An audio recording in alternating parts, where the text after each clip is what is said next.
Carlos Alcaraz returns to training. With a new addition included, Carlos Alcaraz is wasting no time. Following his recent elimination in the quarterfinals of the Doha tournament at the hands of Czech Jiří Lehecka, the Mercian tennis player has resumed his training with great intensity, once again demonstrating his commitment to constant improvement.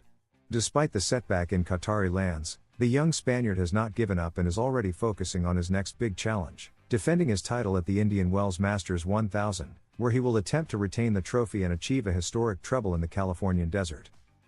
However, before landing on American soil, Alcaraz will make a special stop in Puerto Rico to play an exhibition match against the ever-charismatic Frances Tiafoe. This event, which is expected to attract a large number of fans, will serve not only as an opportunity for both players to enjoy and engage with the public but also as excellent preparation before facing the demanding North American hard-court swing. One of the most striking details of his recent training sessions has been the change of string in his racket. Although no official information has been released about the reasons behind this modification, speculation suggests that Alcaraz is looking to adjust his game to the fast conditions of the North American hard courts, optimizing his power and control in his shots. These types of adjustments can make a difference in such a demanding tour, where every small detail counts in the pursuit of success. With hard work, dedication, and a hunger for titles, the Mercian continues to fine-tune his tennis, hoping to shine again in Indian Wells and solidify himself as one of the biggest names on the ATP circuit in 2025. Carlos Alcaraz reveals the major problem in his game after his elimination in Doha. I've talked to my team. Carlos Alcaraz was eliminated in the quarterfinals of the ATP 500 in Doha after falling to Czech Jiří Lehecka 6-3, 3-6, 6-4. The defeat marks a halt in the Mercian's winning streak, as he entered the tournament with 7 consecutive victories and fresh off his title win in Rotterdam. Although he managed to force a third set, he couldn't close out the match in his favor when he had the chance. The match exposed certain issues in his game, particularly in handling decisive moments.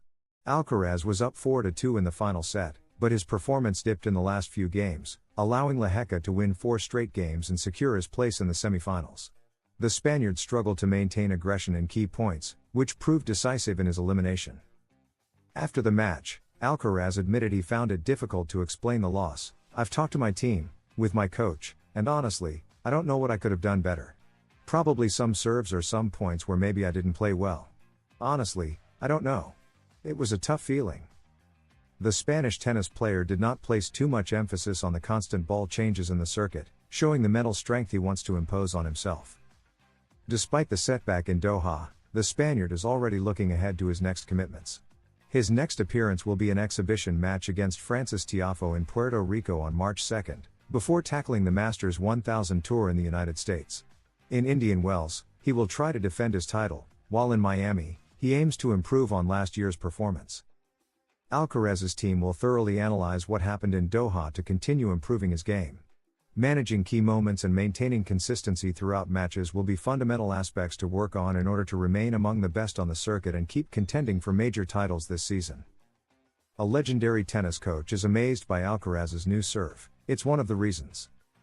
Patrick Mouratoglou, who was Serena Williams' coach, believes that with this much more powerful serve, he can continue evolving his tennis.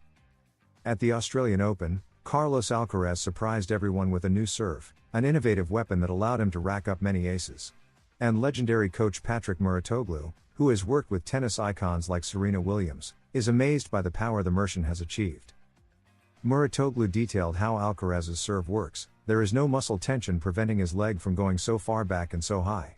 There is no muscle tension stopping his left arm from moving significantly to the left. How good is it? It's great. If you want to generate power, you need looseness. That is one of the reasons why he has so much power in his game," he stated on Eurosport.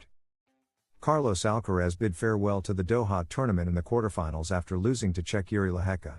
Despite the defeat, the young Spanish player was satisfied with his performance and highlighted the tournament's atmosphere and the support he received. "The people who work here make this tournament truly special. I leave Doha with my head held high, with more confidence, and very happy with what I did here, with how I felt with my team. I will be back next season," Alcaraz said after the match. The Mercian, currently the world number 2, displayed a high level of play throughout the tournament and showcased his talent in every match. Although he could not advance to the semifinals, the feelings with which he leaves Doha are positive and reinforce his preparation for the upcoming challenges of the season. His goal remains to stay among the best on the circuit and fight for important titles in the coming months. Now, his focus is set on his next tournament, Indian Wells. The Californian Masters 1000, which takes place from March 5 to 16, will be a key test in his calendar. Alcaraz, who already knows what it's like to triumph in this tournament, will seek to defend the title he won in 2023. With his characteristic aggressive style and fighting spirit, the Spaniard arrives motivated and confident enough to shine again on the American hard courts. Carlos Alcaraz on alert for a new threat. At just 21 years old, Spain's Carlos Alcaraz has already won 5 Grand Slam titles. He became the youngest world number 1 in ATP history and, this season, reaffirmed his versatility as a tennis player by winning his first ATP title on indoor hard courts at the ATP 500 in Rotterdam. A young phenomenon who has already established himself at the same time as Novak Djokovic takes his final steps on the professional circuit and while Jannik Sinner faces a 3-month suspension. Meanwhile, Germany's Alexander Zverev continues his pursuit of the top, and players like Holger Rune or Daniil Medvedev are experiencing moments of crisis, though threats to the dominance of big names are not limited to them. Carlos Alcaraz, keeping an eye on a new rival. Brazilian João Fonseca, who gave up the opportunity to pursue a college career in the United States to turn professional in the ATP, has quickly proven to be a serious contender for major achievements. At just 18 years old, recently turning 19 in August, he claimed his first ATP title in Buenos Aires, winning on clay and defeating local player Francisco Cerundolo. Fonseca, who has Guga Kuerten as a reference, recently shocked the tennis world by eliminating Russia's Andrei Rublev at the Australian Open, making it clear that he is a talent to watch. His rivals, including Carlos Alcaraz and Jannik Sinner, are keeping a close eye on his development as they prepare for future battles against him. One of the star guests, João Fonseca, who was one of the special guests at the 2023 ATP Finals training sessions in Turin, had the opportunity to work with top players such as Carlos Alcaraz, Jannik Sinner, and Daniil Medvedev. Sinner even suggested that he turned professional due to his remarkable quality. Alcaraz's message, although cordial and supportive of a fellow player, also reveals that he is closely following Fonseca's rise, preparing for future encounters. The Spaniard, known for his competitive nature and desire to constantly improve, understands the significance of young talents emerging on the ATP circuit. With João Fonseca making an impressive breakthrough at such a young age, Alcaraz is well aware that the Brazilian could become a serious contender in the years to come. After watching Fonseca's final in Buenos Aires, Alcaraz took the time to acknowledge his outstanding performance and mental fortitude in such a crucial match. "I saw his final, he played a great match. It's not easy to play your first ATP final against Francisco Cerundolo in his home. He has what it takes to fight for big things. I'm happy for him," Alcaraz stated in Doha after defeating Marin Cilic.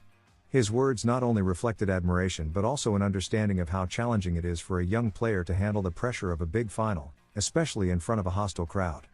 Alcaraz himself experienced a similar journey when he won his first ATP title in Umag at the age of 18.